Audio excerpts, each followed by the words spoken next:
मु आपणको double engine सरकार double धोका विषय अवगत करने को चाहूँगी।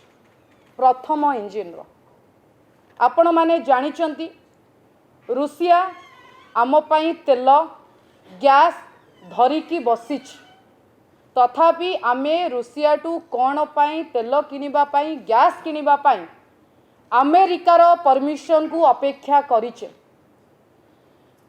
पूर्व मासरे माननीय प्रधानमंत्री अमेरिका को डेडलाइन मागिले मे 15 जाए आमे रुषिया रु तेल गैस किनी परिबा कि तार कारण कौन? अमेरिका पैसा रे भारत आज्ञा चलू नहीं। को अदृश्य शक्ति काम करुची जे रुषिया आमको सब्सिडी रे तेल देउथिले मध्य क्रूड ऑयल दउथिले मध्य आमे अधिक टंकारे अमेरिका टू तेल किनिबा को जाउछे।